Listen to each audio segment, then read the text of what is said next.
Welcome to Tales from the Bridge. This is episode 48, and we are talking about The Player of Games by Iain M. Banks. Two of us love Banks, two of us do not. I don't know what's wrong with those guys, but we're definitely going to hash it out in this episode. Next episode, Robert J. Sawyer joins us. Please be there for that one.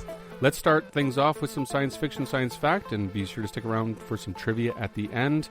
Let's make our way over to the bridge.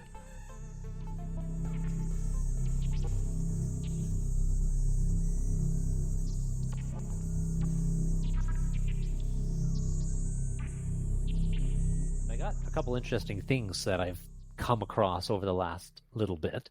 The first one is oddly a big flying bum, and it's not a literal actual flying bum, but it looks like a flying bum. It's a large aircraft that is partially blimp-like, full of helium, and it's also partially fixed wing, so it gets lift from wings.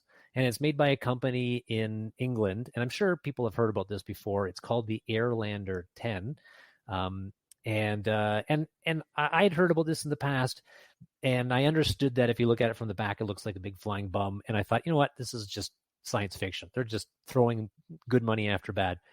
But what I thought was newsworthy and noteworthy is that a Spanish airline has just bought 10 of them, and they spent $600 million on this. Wow. And so they anticipate that they're going to start getting them as early as 2025 or thereabouts. And they're going to use them commercially, for crying out loud. And it's going to be a different kind of air travel. It's going to be slower, maximum 130 kilometers an hour. And apparently they can fly in pretty much in most wind conditions up to 30 knots, and they can go up to 20,000 feet or thereabout. But it's about slow and environmentally friendly travel. I guess that's its whole shtick. And I feel like the only place I've ever heard or seen about this stuff is in science fiction. So I thought it was a good science fiction, science fact concept. What do you guys think about this idea of blimp travel? Well, it sounds like steampunk-like right off the bat, right? Yeah, and it's kind of counterintuitive, right? Everyone's like, oh, we're going to do like low orbit, like New York to Paris in 30 seconds type stuff, right? Like, I mean, that's sort of what you're used to hearing. So actually, I find it a little refreshing that there's this other, total opposite take on it and go, hey, like slow and steady, enjoy the flight and be environmentally conscious. And that's the kind of sell. I kind of dig it. I don't know if I'll ever use it, but I mean, maybe it's like a touristy / sort of thing. Like if I'm in Spain and they're like, you can take this really slow glide over the Pyrenees and get to Paris in 2 days. That's kind of cool. Like I'm open. I don't know. I'm going to be the pessimist here. This was never going to work. That is $600 million straight down the tube as far as I'm concerned. I mean, no way. People can already get on a train to go faster than that anywhere inland, right? Like if you want to go across the Pyrenees, you could take a train. Anywhere in Europe, anywhere in, I guess even in North America, you can manage to take a train. And nobody does because it's going to take 4 days to get from here to Vancouver. So and it's expensive already just to take a train. I mean, maybe this will be cheaper, I don't know, than like a regular flight, and people who have 4 days to do a cross-country flight will do it, but they already don't do the train. So I don't see how this is. And then I can see this other, like, okay, maybe it's nicer than a train, and it'll be like lots more room. It'll be, you get up and walk around. It'll be like a big ballroom or something, right? That you can hang out with, fancy people. But then that's again already a contradiction against the stated terms of being environmentally friendly. And the opulence thing isn't going to fly. With this particular marketing strategy. So if it's not luxury up in the sky and it's slow. And what is its value proposition? Yeah, why? What is the value proposition here? I mean, it must be. Well, I'd like to know, like, how cheap is it? But like, flights are already really cheap. You get on a budget airline like Flair goes from Toronto or Waterloo, as it turns out, to Vancouver. Like, I got a return flight for $500 just a little while ago. That's like 20 years ago prices. with some of the budget airlines. So unless they're beating that very significantly, I don't see it. It's going to be really tough. I totally agree with you. And to me, you buy one. You buy one. You don't buy 10 for Right. $600 million. That's you're really committing to that one. And this is a pretty innovative idea, and we all know what happens with innovative ideas sometimes. So it sounds like a CEO of one company knew the CEO of the other, right? And they're like, we need to build a market. We need an order for 10. But that's a lot of money to spend. I mean, I guess, okay, so transatlantic or transpacific then. Okay, so maybe it's not inland, where maybe it's the equivalent of a train ride, a long distance It's train not. ride, As I understand it, over the water. It's Spain. It's inside. Air Nostrum is the name of the company, really? And they're planning routes domestically in Spain Oh. to fly locally, and they can each carry 100 passengers. So they're thinking Barcelona to Mallorca in 4 hours. But the plan, okay, but that's still an island, so you still can't That's true. take a train. Yeah. So it's sort of over water. I could sort of see that, short distances over water. Yep. And to a tourist destination such as that, maybe that would make some sense. And I guess currently they're hybrid airships, so the motors are electric, but they are powered by some gasoline or jet fuel or something that powers those electric motors. But the plan is that by 2030, it would entirely be an electric powertrain. So there would be batteries up there. They're just not there yet. So it should be entirely carbon neutral, apart from the manufacturing process. And what is the floating gas? Please tell me it's not hydrogen. It's helium. Okay, well that's good. Yeah, and apparently it only gets 40% of its lift from 60% of its lift from the helium. The rest is all from the fixed wing lift Bernoulli effect. Okay. No flights to New Jersey are planned. Doesn't sound like it. I don't know that the market's there for green flights to New Jersey. Yeah. No, I can see why they're launching in Europe and not the States. Yeah. But I kind of I wonder what the top speed is too. I mean, that's got a lot to do with Pretty it. slow. 130 kilometers. Yeah, 130 kilometers an hour. Wow. Yeah. Mm-hmm. I could run faster than that. Well, you can certainly drive faster than that in most of the highways in Europe. So, that's true. Yeah. Anyway, a boulder uphill, I'd say. Yeah. You tell them I said that. I will tell them. Although if you wanted to see it, you can Google the Flying Bum Airstream 10 to see what it looks like.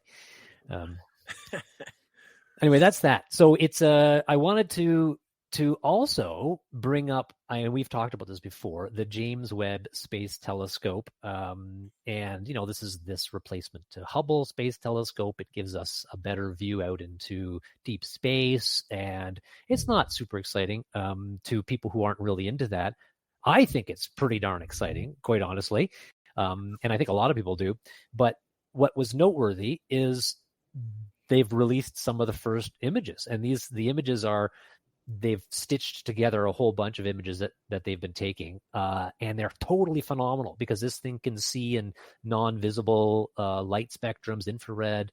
And we've talked about this before. But the images, I don't know if anybody has looked at them. There's one in particular that is super weird, where it looks like you're looking through a sphere or you're looking through a tunnel, or if you're in the movie Interstellar, if anybody's seen that, when they're traveling really close to the black hole, things get all distorted, space-time gets all distorted. Mm-hmm. And one of the images looks like that. Did anybody else notice this? I did notice one image I didn't understand. Is that the one of the exoplanet? Like they had a graph of the periodicity over top of it.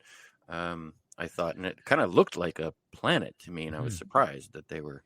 But is that the one you mean? No, that's not that one. That's probably also very cool. Okay. But the one that I was looking at is this. It looks like you're looking kind of through a sphere. It is what it is a whole bunch of different galaxies.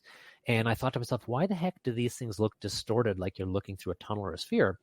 And apparently there's this effect that occurs that absolutely blew my mind. Marty, you may have heard about this before. I'm not sure if many of our listeners have, but it's called gravitational lensing.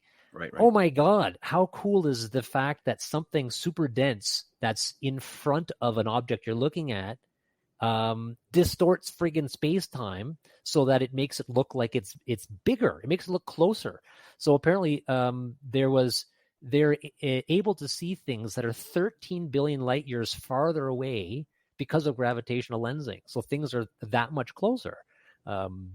Anyway, that's why there was this weird effect, and nobody was explaining that to me. So I Googled it, and I learned about gravitational lensing. See, I actually saw that in the text. So this is the main image that they released actually yesterday, I think, right? This is the first image they released on July 11th, and then they released like 4 more today to add to it. And this is the one with all the different galaxies. There's like 100 different galaxies in the picture. That's and it. I hadn't, when I looked at it, it didn't jump off the page to me that it looked like you were looking through a tunnel. But then when I read the text, it said something about gravitational lensing.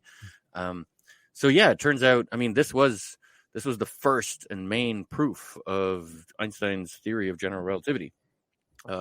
It was the new prediction that general relativity gave you that no other theory of gravity has, which is that light would be bent by gravity. That's definitely non-Newtonian. So because, this new vision of gravity is that it actually distorts space-time, and light simply travels in straight lines through space-time of whatever shape it is, that when like Eddington, Sir Arthur Eddington, did this experiment right away within a few years of Einstein publishing the general theory of relativity.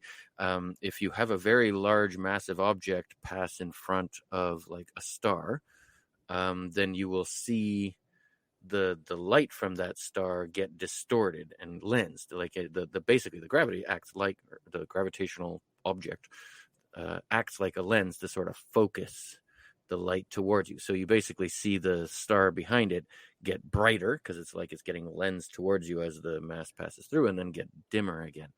And you can only do this during a solar eclipse. So they had to specifically send out this adventuresome steampunkish expedition up some mountains with all this equipment to catch, basically measure the brightness of a star behind the sun as during a full eclipse, because you just can't see a dim object like a star behind a very bright object like the sun when it's not eclipsed. So you have to have an eclipse in front of the sun, and then you use the sun's gravity to focus the light of the stars behind it. And sure enough, it totally panned out, and they got the results they needed, and it proved general relativity as the new paradigm for gravity. So I guess that's going on with this picture. That's really cool. Totally mind-blowing, like just totally unintuitive. The fact that there exist all these galaxies in front of the galaxies behind them makes the galaxies behind them easier to see. Right. Really Neat. crazy. Yeah. But also cool that like in that one picture, I gather you have light that's traveled here anywhere from 6 to 13 billion years, right? Like you just have that depth of view, I guess, right? There are ones 6 billion years of light travel closer in that same picture as the ones behind them. But that's pretty amazing. So the oldest objects we see in that picture are only 1 billion years after the Big Bang. So, that is, I think that's why they built this thing, right? This is the furthest back in time we've ever seen.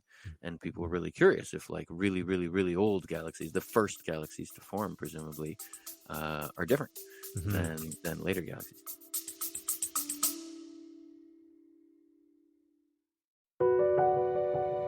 Ever wondered what it takes to make it in the movie business?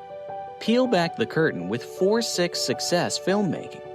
4-6 Success Filmmaking is where filmmakers share their stories and the secrets. It's beyond competitive out there. There have been movies that it's taken me 10 years to get made. Don't wait to create. Like, you've got to just keep making stuff. Tune in to 4-6 Success Filmmaking for your dose of cinematic realness, direct from the voices that have lived it.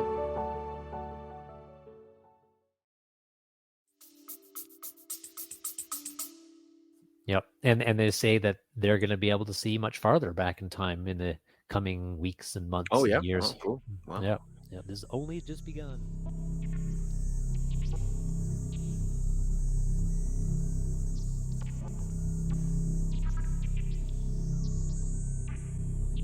Should we talk about some new movies?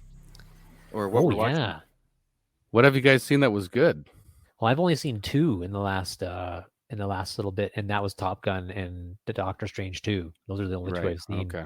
And the Multiverse of Madness. I thought it was good, and I was happy with it.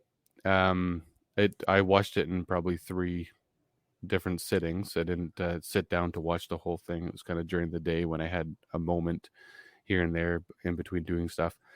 and work. But I did go to the theater to see the new Thor, and it's fun. And I'll just say it's fun. I really like the director. I think he's doing a great job. He did Ragnarok, Taika Waititi. Yeah, it's super, super fun. But super fun.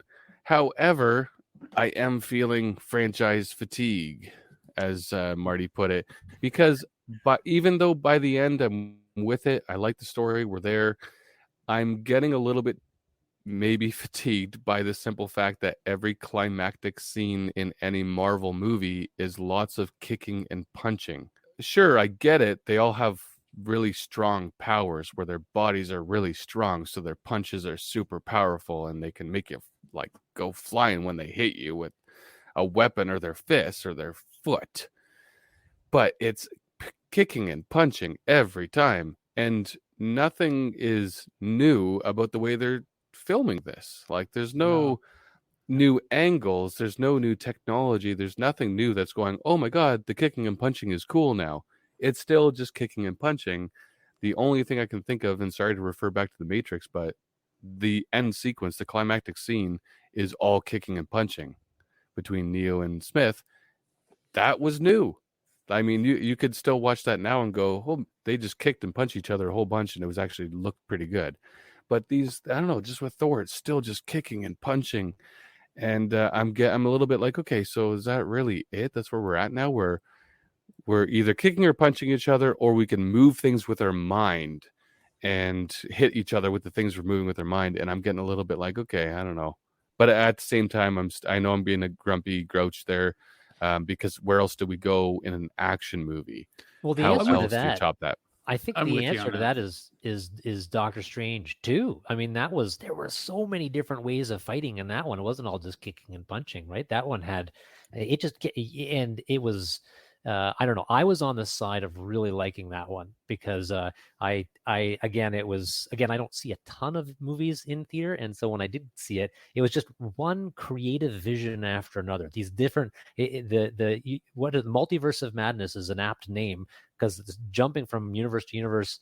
That was cool. I would love to slow down and think about the amount of time and effort that went into each one of those little universes that they were creating. And I'd like to go back and rewatch those. And then, when they dropped zombie Doctor Strange, I was like, what? This movie's got everything. It's even got zombies. And anyway, it was just one thing after another. So yeah, I don't know. I thought it was pretty awesome. It wasn't all just kiki punchy. There's lots of stuff going on there from my perspective. Once they turned the guy from Fantastic Four into spaghetti, I was like, I can't jump any more sharks here. I'm over it. And I ended up I was with my wife and daughter, and everyone was just sort of groaned and were like, is someone in trouble here, or is this part of some bizarre court punishment that we have to continue watching this? Like, is there, and I realized that we weren't, and I released my family and we turned it off. I think wow. It was just and I liked the first Doctor Strange. Like, I liked Doctor Strange as a character. I liked the whole thing, and I just couldn't get through it. It was maybe if it had been an hour less, maybe it would have been fine. But I'm with Tristan on the whole kicking and punching thing. There's always the big fight scene, and that was, as a comic book collector, that was always my problem with the Avengers or with the X-Men, was like, I'm gonna get a big old, they fight the big boss at the end of every comic and everything like it. It never really grabbed me, and what I think. The superhero, the Marvel movies that I like are more like Guardians of the Galaxy, where it is a struggle to like it that I can sort of more relate to. There's fewer superpowers. Yeah, there's good fighting, and there's a bit of that too. But they tend to win via prank at the end, and that's, I find it a little more clever and a little more watchable. And so for me, I'm not a huge. I actually haven't watched all the Marvel movies just because I feel like I'm getting the same movie or same version of the movie. And Thor, I never liked any of the Thor movies until Taika's last movie, Ragnarok, which I was like, oh, this is the first Marvel movie that I've liked other than Guardians of the Galaxy. So I'm more in that vein. What I liked about comics was when it gets quirky and weird and not too predictable. And I find that James Gunn and Taika Waititi bring that to the franchise, and that's keeps me engaged. So if it's a movie, if it's like a mashup and it's involving one of those two directors or their characters, I'm more apt to, like, if there's if I know the Guardians are going to make an appearance, I'll actually watch the movie. If it's just Captain America or Thor on our own, and it's not Taika Waititi Captain or America. Hulk, forget it. Ugh. I'm not going to do it. Like, so I'm not, and I got a big comic book collection in my basement right now. But I have no X-Men, I have no Avengers, and there's a reason for it, for a lot of what Tristan was saying there. Yeah. And Well, what his first TT is mistake- doing a Star Wars. I don't know if you've heard that, but what TT is doing a Star Wars I'm filming. I'm pumped for that. And Well, the Inkle, he's in line to do the Inkle. Oh, right. Oh, Yeah, that's right. Oh that's my what it god. is. Oh, Yeah. that is. Yeah, Well, that'll be awesome. Come on.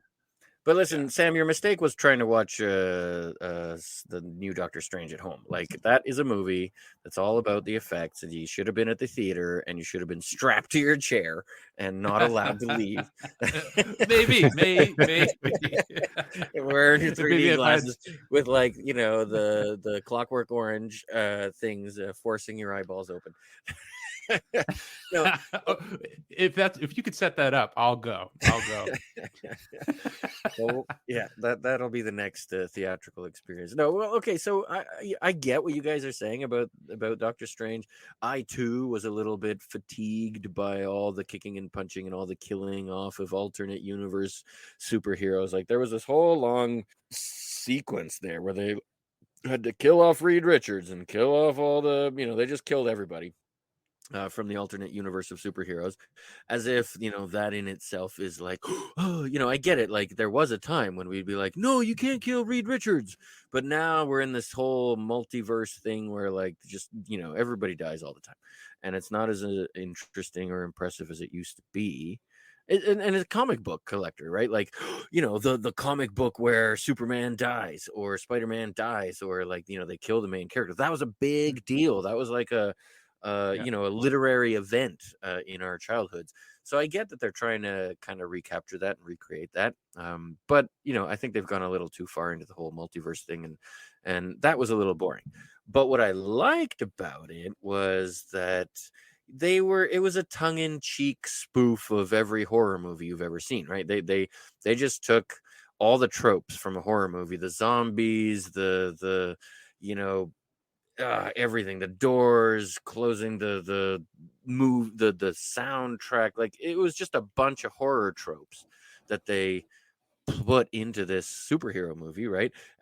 In a comical way almost, right? Like, it was ridiculous. Okay, we have zombie Doctor Strange now, and we have, like, demonic zombie Doctor Strange now, and we have anyway, it was a little over the top, but I kind of liked it. Like, if you get in the zone of, like, okay, we're now making fun of the tropes of a genre, rather than just telling the standard superhero story. My favorite part of that film was when, spoiler here, but when Professor Xavier comes out and you hear the theme from the animated series from the X-Men.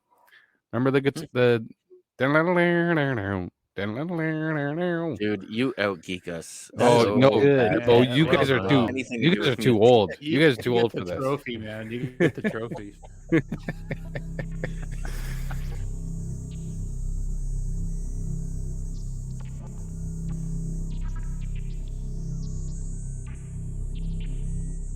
So this month's book is The Player of Games by Iain M. Banks. It is the second book in the Culture series, I believe. Yep. I often hear people say that this is their favorite. I hear this is the easiest to digest. It's definitely one of the most short full novels by Iain M. Banks in terms of the Culture series. It has a 4.3 on Goodreads, which is quite good. Mhm. And I read this a while back and loved it for many reasons. And the main reason that I wanted to read this now is because we actually have done an Iain M. Banks book before, and it was Kevin's choice. And this would have been a couple of years ago. We did Accession, which I believe was 96 or 97. I loved that book and just went, and I've been eating up as much Banks as I can because I just love his writing. I love every single book. So when I hear Marty, who is an extremely well-read science fiction fan, and Marty just devours books, and he doesn't like banks, I'm thinking, well, he just hasn't read enough yet, or he hasn't read this one yet, and this is going to be the one. And then also Sam wasn't a big fan of Accession. So I really felt like, since having the podcast, we have not, I mean, we've bickered a bit about banks, but we've never really talked about any of his books. And I just figured, you know what? The Player of Games is the book to read for anyone who has not read Banks before. And that being said, I also recently took on Use of Weapons, which I think I just adored. I might even say that it might be my favorite Banks book right now. It was so good. What an amazing ending to that book as well. I really loved the Use of Weapons. I do feel every Banks book I've read, you learn a little bit more about the culture. And after finishing The Player of Games, you learn about the culture, and obviously you don't hear I don't know if you guys know, but you don't hear too much about Special Circumstances. They're kind of in the background a little bit more, but I find it to be a beautiful book. I love Ian's writing. I want to hear what you guys think. Well, I could go from there. Yeah, I mean, I've read this one, but I haven't read it for a really long time, and going through it again was noteworthy. It's I thought it was a great story, like quite apart from the culture, which is the reason why I read Iain M. Banks's books. Is I just love that universe. I love the universe of the culture. It's my absolute favorite of any book of any series that I've read. And but in this one in particular, the culture did play into it, and we did learn a little bit more about the culture. But it was really more about the game and Gergely playing the game, and the political intrigue related to that, and kind of the single bloody mindedness of our protagonist and his abilities to play this game. And it sounds kind of boring, but it was wildly creative, and Iain M. Banks is wildly creative in a way that is, I wouldn't call sophisticated, but I would call it more sophisticated than some of the books that I've read. But it was very accessible. Yeah, I would totally agree. Definitely not my favorite Iain M. Banks book. I really love the Iain M. Banks books where we really get into the nuts and bolts of the culture. I love the concepts of sublimation, the subliming of culture, of societies. So the Hydrogen Sonata, if anybody's ever read that, or Accession, those are some of my favorites. They're really dense. That's the best way I can describe them. Is you read through a paragraph in some of Banks's work, and you're like, wait a minute, what the hell did I just read? And you almost have to reread it. And in the rereading, you realize how much world building and thought has gone into that single paragraph. So it's one of those ones that doesn't lend itself nicely to listening to in audiobooks. And but I would hazard to say that The Player of Games is a little bit less like that. It's a little bit less dense.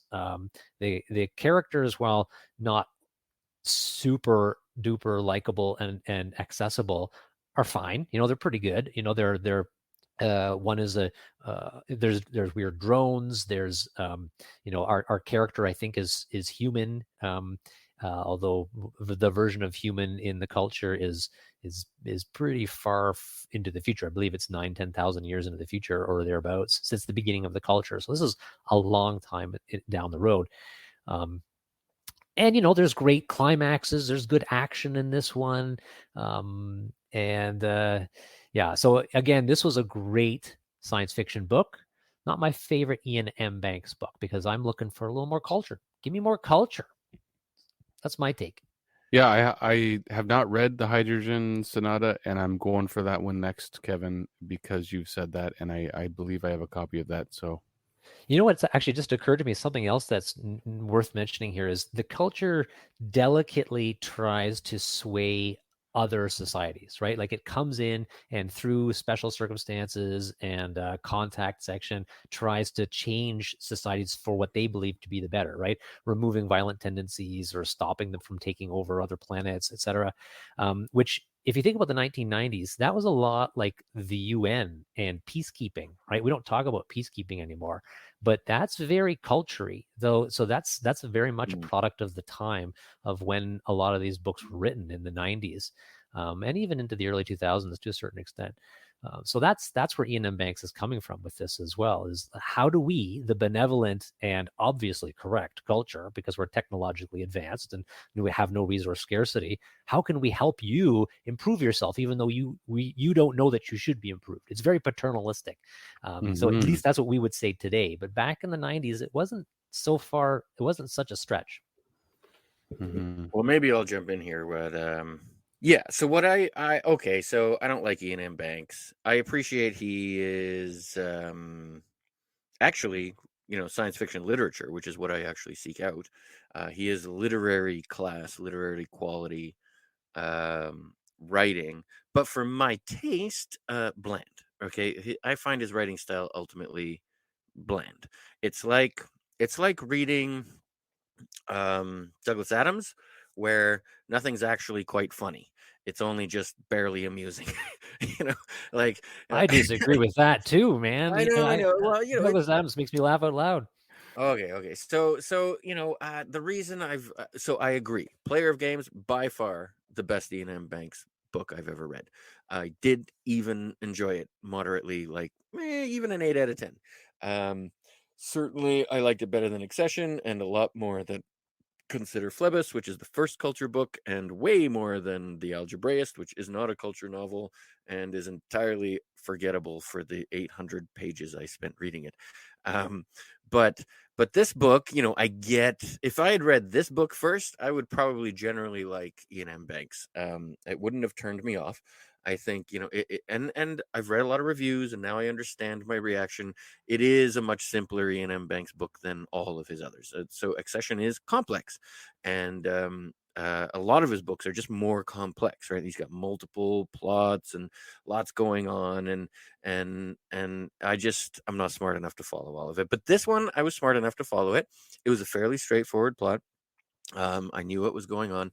But the thing so I will say that, what this book is a critique of modern culture. It's a critique of maybe 90s or even today's version of capitalism on planet Earth. So I'm going to read a little extract for our listeners. The thing to remember, Gergely, the ship interrupted quickly, is that their society is based on ownership.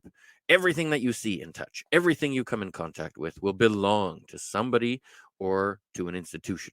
It will be theirs. They will own it. In the same way, everyone you meet will be conscious of both their position in society and their relationship to others around them. It is especially important to remember that the ownership of humans is possible too. Not in terms of actual slavery, which they are proud to have abolished, but in the sense that, according to which sex and class one belongs to, one may be partially owned by another, or others, by having to sell one's labor or talents to somebody with the means to buy them. Boom! A total, destructive, commentary on our entire society, right? Like, that's actually where we're at. And in the case of males of Assad, isn't that just a perfect parallel to capitalism? They're playing the game, and the ones who play the game well are the ones who dominate society. Yeah. So I mean, that's what. Okay. So I want to finish reading this. In the case of males, they give themselves most totally when they become soldiers. The personnel in their armed forces are like slaves with little personal freedom and under threat of death if they disobey. Sam. You've been there, right? It's absolutely 100% true. There's nothing more humbling than realizing that you're 100% expendable. You're actually owned and really a slave, even though we've abolished slavery, right? Like, oh no, we don't do that, but actually our entire system makes this possible. Yeah. Females sell their bodies, usually entering into the legal contract of marriage to intermediates, who then pay them for their sexual favors by, oh, ship. Come on, he laughed. He had done his own research into the empire, reading its own histories and watching its explanatory recordings.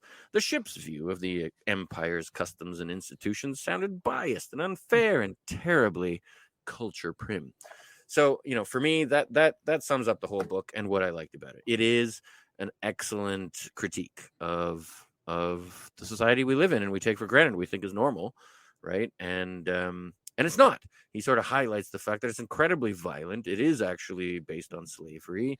And we have an exaggerated opinion of our liberal society that we live in, blah blah blah, that we're so good and we've achieved and transcended all these things, and the fact is we haven't, right? So what he does with the culture is he manages to take this position far future of a better society, a better culture, a better technologically advanced and socially advanced place to look back on something like our time today and highlight how ridiculously backwards and barbaric we really are. So I appreciate that. I think that's great. That's a good, that's literature. It carries a social commentary and a social lesson, and that's all great. I just find, the writing's a little bland for me. It's a little bit not quite funny enough and not quite creative enough and not quite lyrical enough, let's say, right? And I like my a little more poetry, and so I might even read Use of Weapons. I've heard that's good. I might even read the Hydrogen Sonata now. Like I think he's an author that's definitely worthy of attention. I understand why he's considered literature when so much of so many other science fiction authors are not. But to me, he's still, unfortunately, a bit like Asimov and Clarke. Good ideas, good, even good execution, but yeah, the writing is just a little, doesn't quite pull it off for me. It doesn't engage me enough. It doesn't quite, grab my emotions and my heart. But a good review and a good critique of modern society. And I think that was a generous review, Marty. And yes, there are a couple highlights like that where you get that social commentary, but essentially the book boils down to Bobby Fischer in space, and it's well written and all that. But I really I gotta give you a giggle there, man. That's fantastic. that could be the title of a review. Yeah, no, that's right. It is Bobby Fischer in space, and if you're into that, you want to see someone who's really good at board games flying in a spaceship, this is your book.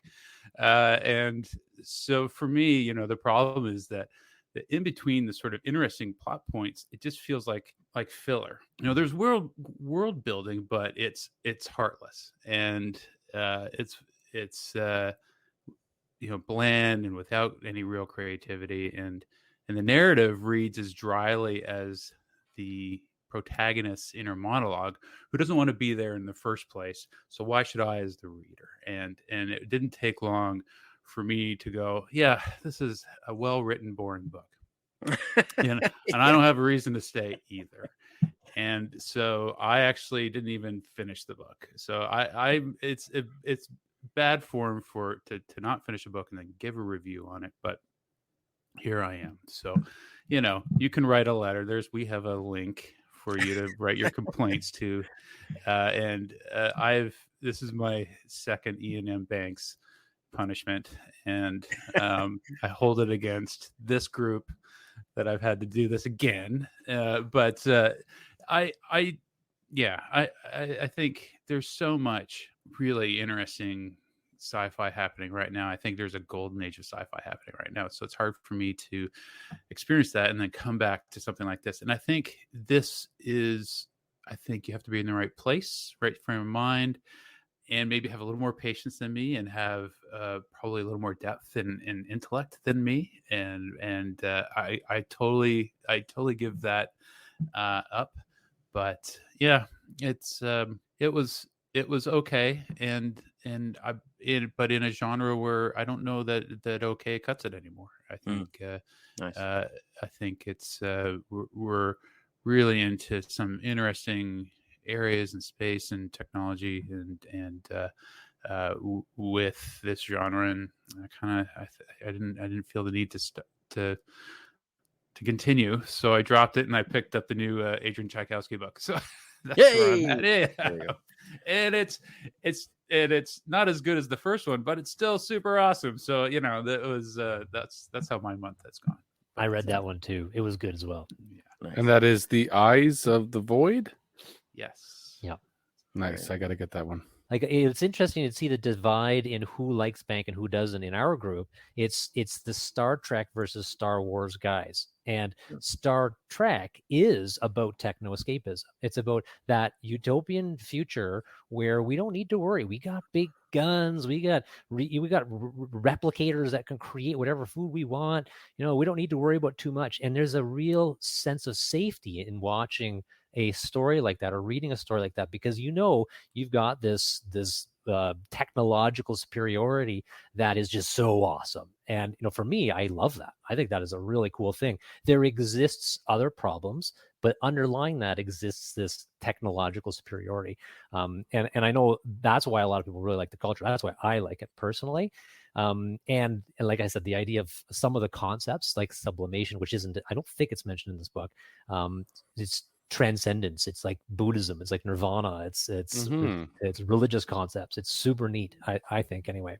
I like the Star Trek, Star Wars. That seems to align here, but and I'm not trying to find more divide here, but I am interested to know, and maybe this is a bad analogy to make, but jazz music. I do find Banks to be some sort of equivalent to jazz, which is he is just jamming. He's not constantly trying to wrap up a chapter. He's not trying to wrap up a story necessarily. He's not trying to make a point that you've got to grasp. He's just wording what. Well, yeah. I mean, So- and the so only thing ja- worse, so- the only thing Wasting our worse than time, right? jazz are the people who listen to it, and perhaps likely the people who read Iain M. Banks. I think you're onto something here, Tristan. Uh-huh. Yeah, no, I agree. The jazz You of like- the sci-fi world. Bloody jazz.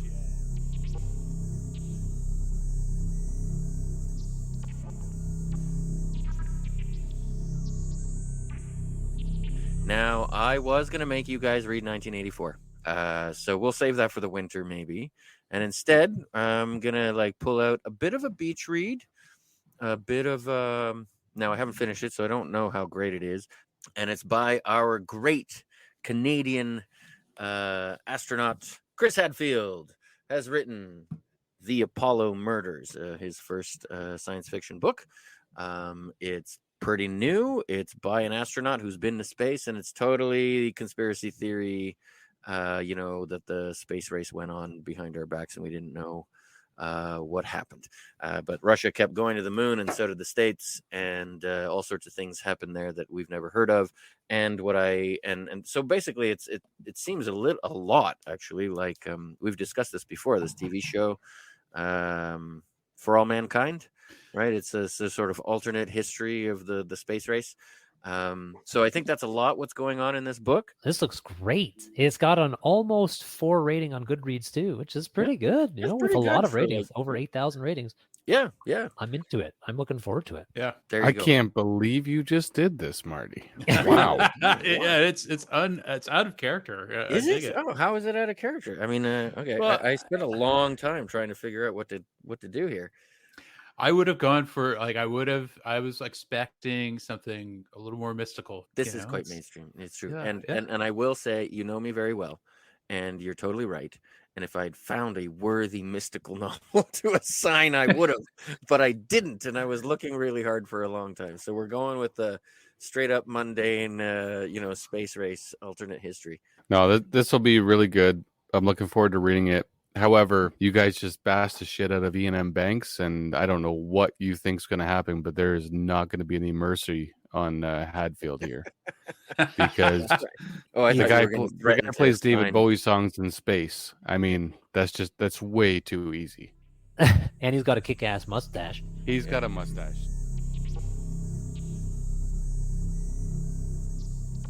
So tonight on trivia, because we had to chill with Bobby Fischer playing chess in space, decided to do a board game theme. So, and old school board games too. So Tristan doesn't have the advantage here. So question number 1: what is the origin of Candyland? Disneyland? Candyland. But is the origin Disneyland? No. Obviously not. So I got silence there, so I'm going to go ahead. So Candyland was actually created for quarantined kids. So this is from cheapism.com, the board game trivia update that they did to their blog. And a school teacher created Candyland in 1949 to brighten the day of children confined to a San Diego polio ward. Children would play during breaks from the Iron Lungs where they received treatment. So this is sort of origin story of that. Wow. I do need to say I've owned 3 copies of Candyland, and it's the worst game ever created. But I'm sure the kids with polio loved it. Yeah, if you're sitting there in an iron lung, Yes. and just about any game is going to be a whole heck of a lot better than whatever's going on around you. Yeah, exactly. I mean, it's 1949, and you've got that sort of illness. It's got to be pretty tough. My dad actually is a polio survivor. Oh wow! And but yeah, so it's such a, and now there's post polio syndrome and everything. Like, it's really something else. But that's another topic. In the vein of board game origins, does anyone happen to know when the earliest game of checkers was discovered? 1032 in China. 900 BC in China. And I'll say the 13th century.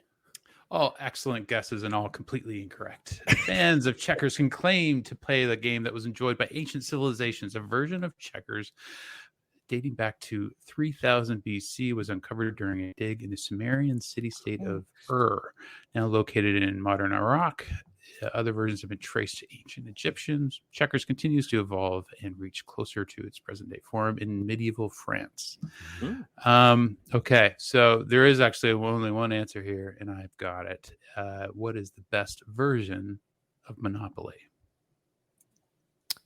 Star Wars. London. Nope. Kevin? Guelph? No. It's a Guelph version. The best version of Monopoly is, in fact, contrary to all sorts of other input, is the My Little Pony version. Oh, right. Oh, right. I Well, forgot there about that are friends one. of the show that would definitely back you up on that. Yeah, if you want. Yes, that's right. That's right. Yeah, and Fluttershy is the best character from the game, just FYI. Well, objectively, that must be true. There's no subjectivity there whatsoever. None whatsoever. None whatsoever. In what country was Chutes and Ladders invented? France. Germany. Nope. Portugal. India. Oh, we're so Eurocentric. Yeah, Chutes and Ladders began as a morality lesson. The game, also known as Snakes and Ladders, traces its roots to ancient India. Ladders were meant to represent rebirth, and the player ascended to higher life forms via good deeds, while snakes whisked players to lower life forms because of evil doings. When the British adopted the game in the late 1800s, Victorian ideals like obedience and vices like indulgences made their way to the game. And once it came to the U.S. in the 1940s, it was rebranded as Chutes and Ladders, and the heavy-handed focus on morality was softened. And finally, where was Yahtzee invented? North Dakota. Is Yahtzee a place? Surely Yahtzee is a place. It is not. Oh, okay. I said North Dakota. You're going to hate me for this, but unfortunately, so we're all 0 for 5 here, just so you know. Yeah. No one wins the iPhone that I had for everybody. Sorry. Oh, man. I guess. Anyways, it was invented on a yacht. So I know one of you guys is going to throw a bag of dog poop on my doorstep tonight. Yeah. Wow. Yeah. I just had to put it in there. A wealthy Canadian couple invented the game as a way to entertain their friends on board their yacht. After it proved to be a big hit amongst their friends, the couple consulted with a toy maker who loved it, bought the rights, changed the name from the relatively generic yacht game to Yahtzee. And there you have it. Wow. Yacht game. Yeah. What a Canadian. Sorry, guys. Only Canadian can invent a game like that, right? What should we call it? Yacht It's really game. exciting. It's so much fun. Let's call it the yacht game. Yeah, the yacht game. Yeah. Wealthy, but wacky and creativity. Thank you for joining us once again. Are Kevin and myself wrong about banks? Or is it Marty and Sam? let us know. We want to hear from you. We're on Twitter. We're on Facebook. Email us. Let us know. We want to get you in on the conversation for sure. Next week, Robert J. Sawyer is joining us, so please be there for that one. All right. Until next time.